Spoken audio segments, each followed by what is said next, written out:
Fins rule. If we can stay healthy, I believe we have the players to win the Super Bowl this season. Health, man. Health will be key.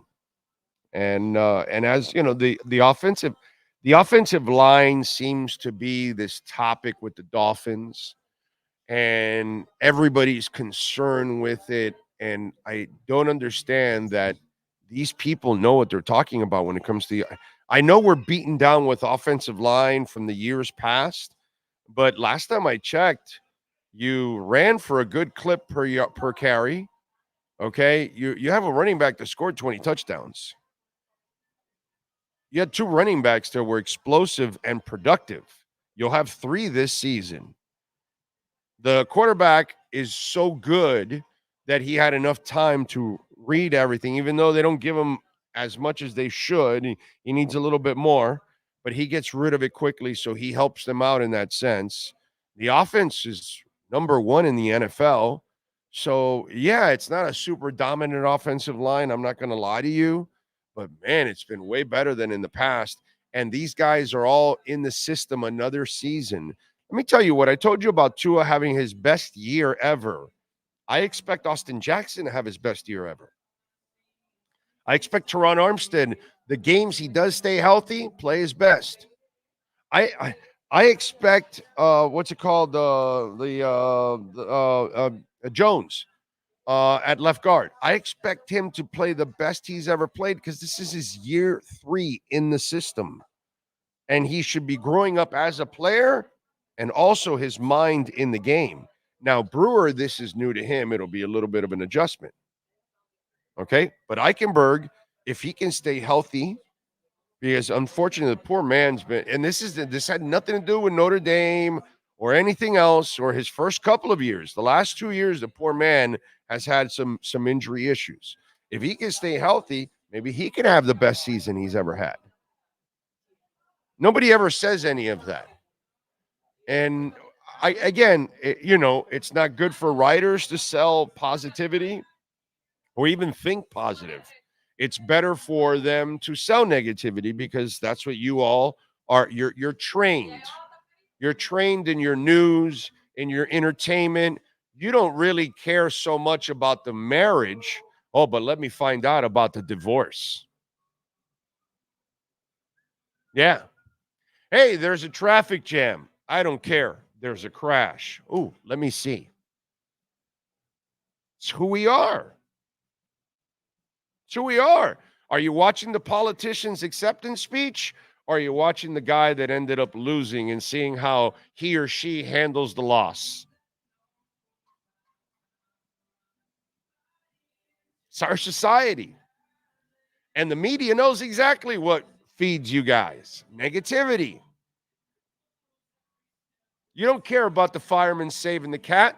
You care about the 3-alarm fire that tore down half a building. It's who we are. But yet, you look at the offensive line, and it isn't a 3-alarm fire. It hasn't been a 3-alarm fire since the guy got here. He's patchworked it and gotten by. And you know what I love? You know, it's the new theme of, have you noticed the new theme of everybody asking offensive line questions? They've all figured out that they go cheap on the middle. Have you noticed that now? What we've been talking about for 2 years now, they have all figured out now. What we've been talking about on the show for 2 years, their philosophy is the outside, not the inside, that they'll get by on the inside. They don't spend.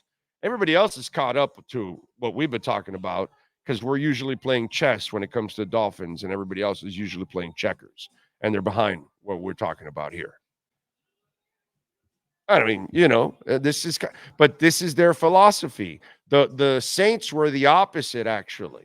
And they ran into Teron Armstead because he was a 5th-round pick. But really, they used to spend on their interior, not their exterior. They would rather spend later picks or free agents or whatever on their tackles, but their guards and their center were elite. Constantly. Everybody does it differently. And in this philosophy, it just doesn't seem like everybody else is caught up, but we've been talking about that here for a while. We've been telling you about his about Greer's overall philosophy for a while, right? Who fits it, who doesn't. Like, we had media members that were going crazy for Cook and for Taylor, and we told you, no, they're not going to go crazy for those guys. Now, if you want to give it to them, yeah, they might do that. If they don't have to pay much, yeah, they'll do that. Low-hanging fruit. But they're not going to go out and overpay. That's not their philosophy.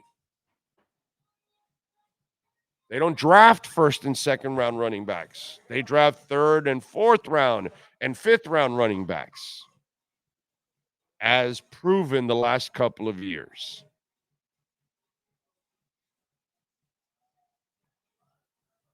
So, I just think that there's this panic. And have they played a game? What's the record? Are they like 1-3 or something? Did they lose 2 in a row and 2 against? I think they've lost every game they haven't played yet. Oh, okay. All right. They've lost every game they haven't played yet. That makes sense. I like that. Can we wait till something happens and then say? Because the results have been a little different.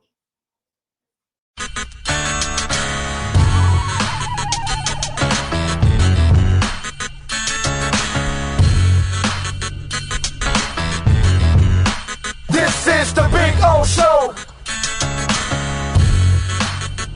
This is the Big O Show.